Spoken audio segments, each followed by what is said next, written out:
Good afternoon, everyone. We are now in Exodus chapter 36, and chapter 36 continues from chapter 35.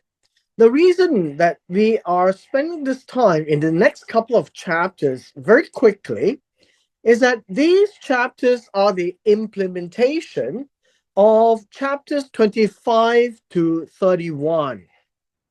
In Exodus chapter 25 to 31, God gave Moses the design and model on Mount Sinai.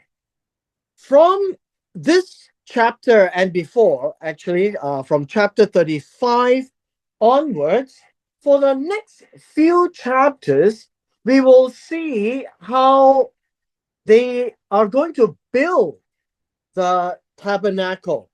In fact, all the way till chapter 39.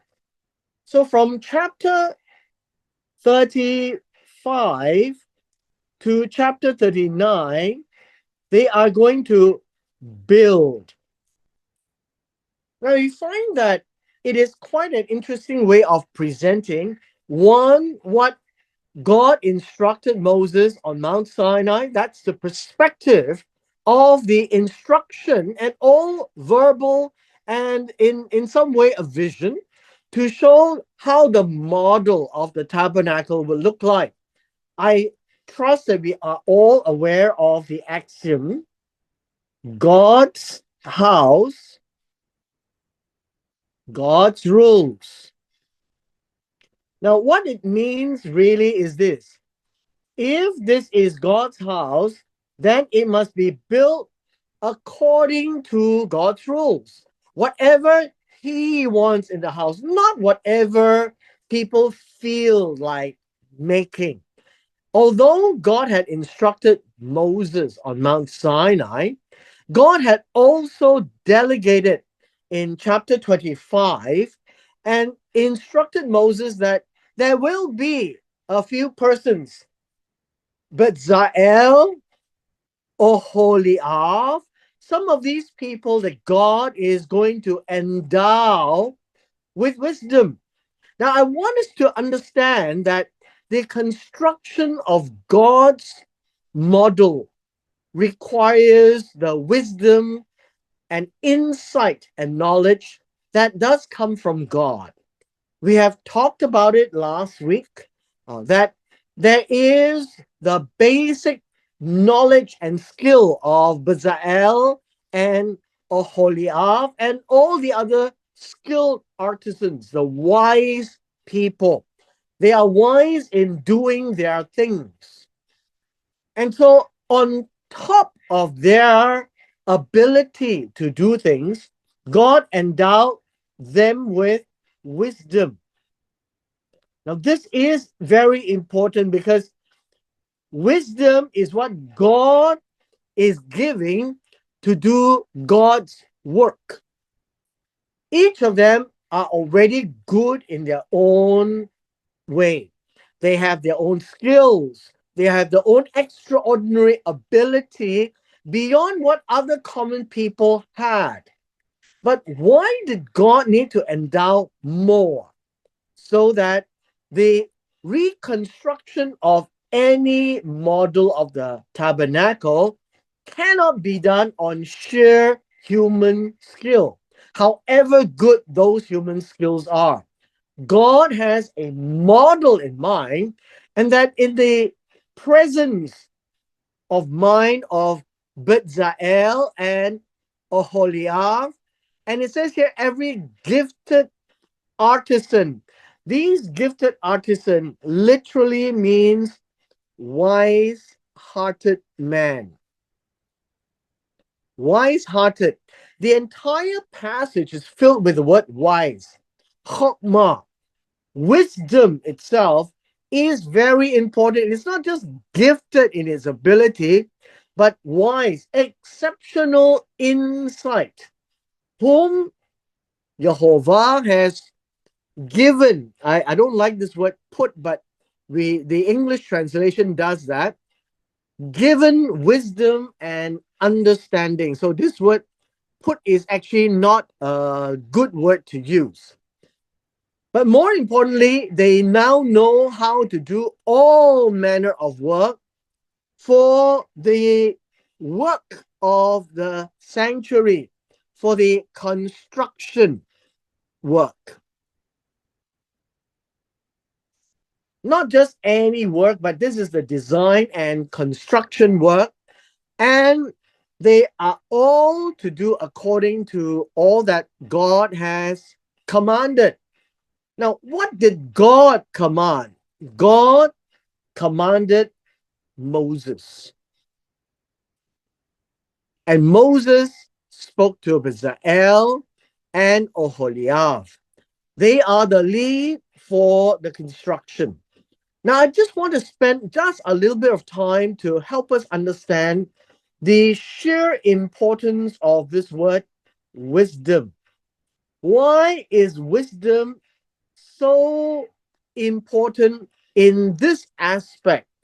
I had mentioned before that wisdom of God is given, is added to the already gifted knowledge of these special workers, so that the work of the tabernacle is not sheer extraordinary human ability, but is endowed with supernatural insight as to what God had wanted. Now, we don't know what has gone on in the mind of Bezalel and Oholiab and all the other wise people who is doing the work. But what I want to point out to you is that God uses wisdom to make things. And let me explain. In Proverbs chapter 8, it speaks of wisdom. Now, there are a number of passages in the book of Proverbs that speaks of wisdom, and wisdom is very important. Wisdom is personified as a woman in a number of the illustration. But what I wanted to draw your attention to is the later part of chapter 8 of the book of Proverbs. I draw your attention to Proverbs chapter 8 and in verse 22. Remember, we're talking about chokmah, which is wisdom. It says here, Jehovah possessed me, wisdom, at the beginning of his work, before his works of old, which is in the foundation of the world. I have been established from Olam, from the beginning, before there was ever the land. If you recall in Genesis chapter 1, before land came, there was a lot of water. When no depths I was brought forth, when there was no fountains abounding with water, before the mountains were settled, before the hills I was brought forth, while yet as he had not made the earth or fields or the primal dust of the world, when he prepared the skies, I was there. When he drew a circle on the face of the deep, when he established the clouds above, when he strengthened the fountains of the deep, when he assigned to the sea its limit, so that the waters will not transgress his command. When he marked out the foundations of the earth, then I was beside him as a master craftsman, and I was his daily delight, rejoicing always before him, rejoicing in his inhabited world, and my delight was with the sons of men. What is important here that I want to point out is this: God uses wisdom. Wisdom to make the world. The reason why Proverbs 8 is described and focused on wisdom is because when God made this world, it is his world. He didn't use anybody else to do it. And so his wisdom is the one that guided all the works of the creation. And now in Exodus chapter 36, it's the same wisdom that we're talking about. So in chapter 36, Please remember that it's about wise-hearted man, wise-hearted, that God had put wisdom and understanding, and that this wisdom is the one that we are talking about. Wisdom, because God is now going to make his house, and his house is to be built on his rules, and is not based on exceptional workmanship of the humans involved. God endowed them, God gave them. This word put means to give wisdom and understanding to do all necessary work for God's house. In verse 2, and then Moses called Bezalel and Oholiab and every wise-hearted, right? Wise-hearted, in whose heart God has put wisdom, you can see, and whose heart was stirred. This word here is lifted. And if you like, inspired to come and do the work. These are people who already have the ability, but God is putting extra into them, because the extra defines what is natural to what is supernatural. The tabernacle is not a human handiwork. It is made by human hands, endowed with God's wisdom. In verse 3, we see this. There is an instruction. And then they received from Moses all the offering which the children of Israel had brought for the work of the service of making the sanctuary. In verse 3, it says they continue to bring him free will offerings. Now, these free will offerings or free will gifts, meaning they are bringing it totally from their own interest without any compulsion. And this word here, every morning, might be a bit of a challenging explanation. The Hebrew actually talks about in the early morning or in the morning, also in the morning after. Now, this word is a very strange construction. The word here is bar boker, bar boker. And the idea here is it means in the morning, on the morning. So it could be two mornings in a row, or it could be that very early in the morning. But it is not every morning. And this is the interesting part, was that when they brought the free will offering, the the free will gifts for the construction of the tabernacle, they didn't delay. Everyone who wanted to give gave. On that one morning, everything was collected. That is what it means. And then all the craftsmen, all the wise men, actually, this is the meaning here. It's not craftsmen, but the wise men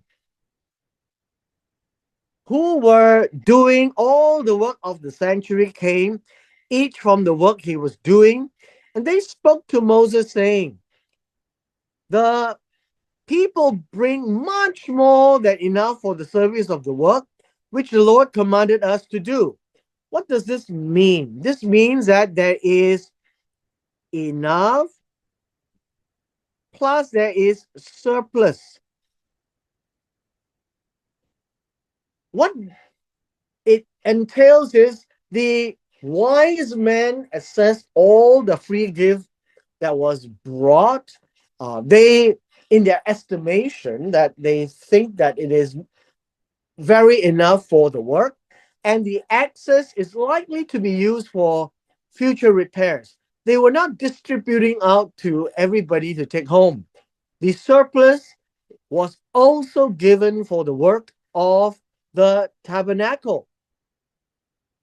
In verse 6, as a result, and then Moses gave a commandment, and then they caused it to be proclaimed throughout the camp, saying, let neither man nor woman do any more work for the offering of the sanctuary. What does this mean? The translation is a bit problematic here. It says, let neither men or women do any more work for the offering, means it's about bringing free will gifts. It is not about construction yet. And so, as a result, and then in verse 6, it says here, and then the people were restrained from bringing. The idea of restraint really was held back. Held back. They were told, don't bring any more. That is what the text actually mean. And then it says, for the material that they had was more than enough for all the work to be done. Indeed, too much means surplus. Now, this is probably the most important part of chapter 36 through chapter 39. The next few chapters really describe how they put the components together. And it is very much a repeat of chapters 25 to 31. We can see the actions here. God told Moses on Mount Sinai in chapters 25 to 31. And then from chapters 35 to 39, they were building the tabernacle with all the implements. And I just wanted to underscore before we leave this passage that it is the wisdom that God endowed into these already highly skilled artisans, these skilled workmen, using all the free will gifts. God doesn't force them to do it because when they left Egypt, they took a lot of things with them from the Egyptians. And so they brought so much that in one morning, it was already enough. And so work has to be done by the wise men, the wise people.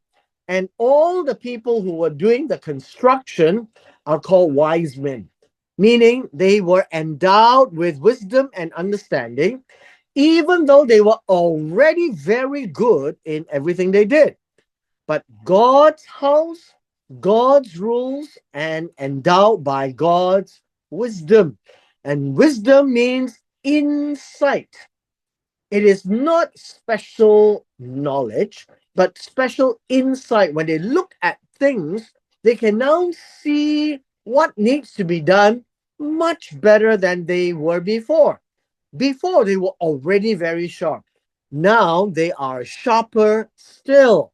Because with God's acute wisdom infused in them, all of them became super extraordinary, meaning with supernatural endowment of wisdom, with chokmah to do this work of God. Verse 8 marks the beginning of the construction, and then all the wise hearted, remember, wise hearted. The English had interpreted this as gifted artisans, but the literal meaning is wise hearted among them who worked on the tabernacle made 10 curtains woven with fine linen of blue, purple, scarlet thread, artistic designs of cherubim which they made. You see, we are just told on the surface what they did. How they actually did it, we don't know. Now, the oral Torah perhaps may have some elements, but we are just looking from the surface of what they did, but not how they did it. The length of each curtain was 28 cubits, the width of each curtain 4 cubits. The curtains were all the same size. And then he coupled 5 curtains to one another, and the other 5 curtains he coupled to another. He made loops of blue yarn on the edge of the curtain, on the self edge of one set. Likewise, he did on the outer edge of the other set of curtains.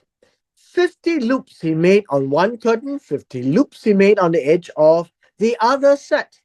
The loops held one to another, and he made 50 clouds of gold, coupled with the curtains to one another with the clouds, that it might be one tabernacle. So, how they had woven 2 curtains and then stitched it together and put them together, we are not exactly told how. Again, I mentioned to you, God described the what. And so in the building, they also describe the what. And only these people who were actually doing the work knew what God had wanted them to do. Nobody else knew, only Moses.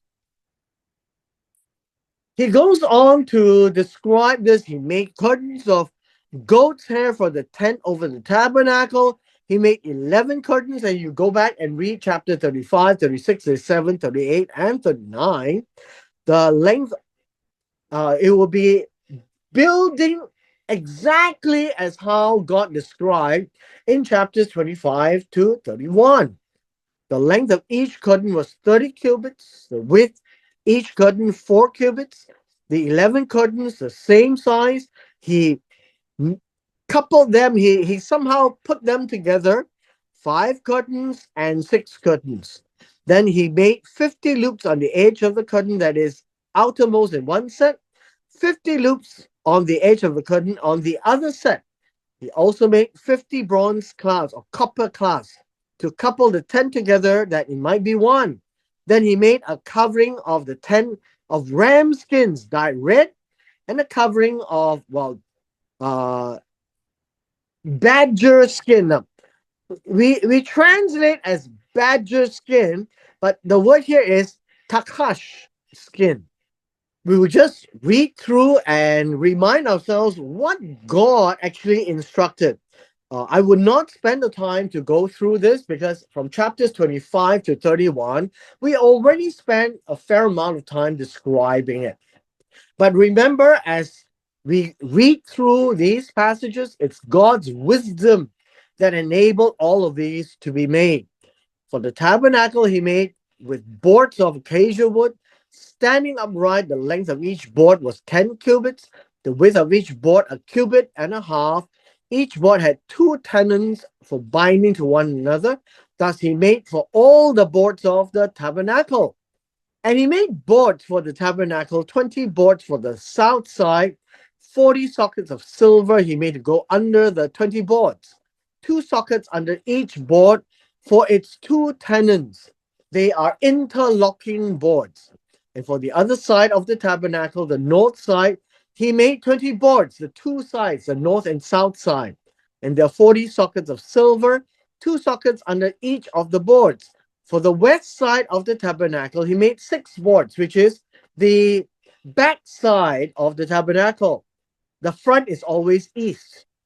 He also made 2 boards for the 2 back corners of the tabernacle, and they were coupled at the bottom and coupled together at the top by 1 ring.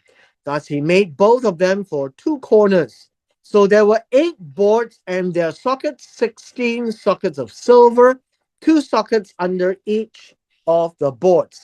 What are we trying to read is get a sense of what is being done. Verse 31. And then he made bars of acacia wood, 5 for the boards on one side of the tabernacle, 5 bars for the boards on the other side of the tabernacle, and 5 bars for the boards of the tabernacle on the far westward side. These are the bars of acacia wood that goes in between the boards. And he made the middle bar to pass through the boards from one end to the other. He overlaid the boards with gold, made the rings of gold to be holders for the bars, and overlaid the bars with gold. The next portion here, verse 35, it says, and then he made a veil of blue, purple, scarlet thread, and fine woven 4 colors, linen threads. It was worked with an artistic design of cherubim. There is I guess a symbol, a marking, pictures of the cherubim. Now, how would they know a cherubim, what it looks like? Well, the wisdom granted to some of these people gave them the mental impression. He made for it 4 pillars of acacia wood, overlaid them with gold and with their hooks of gold, and he cast 4 sockets of silver for them. Verse 37, we come to the last part, and then there is a last part here, and then the externals are completed. He also made a screen for the tabernacle door of blue, purple, scarlet, and fine woven linen, which is like the first layer of the tabernacle, made by a weaver, and its 5 pillars with their hooks. Well, the tabernacle at this time doesn't have a door, it has a screen, and this is the screen.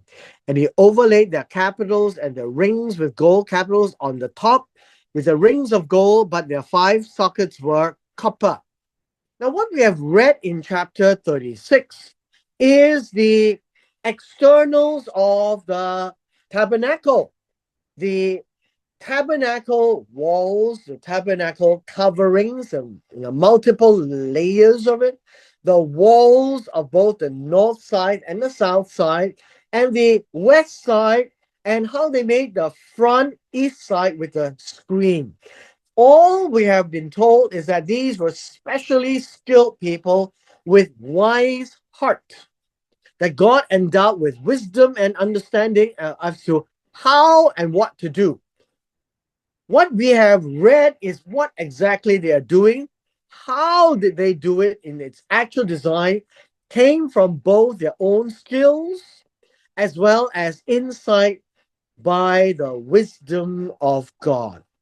I just want to underscore to us, as God used wisdom to create and form this world, God used wisdom given to these people who were already exceptional in their work with the added extra ability to finish off with God's tabernacle, God's house, God's rules. And with this, we come to the end of our session today.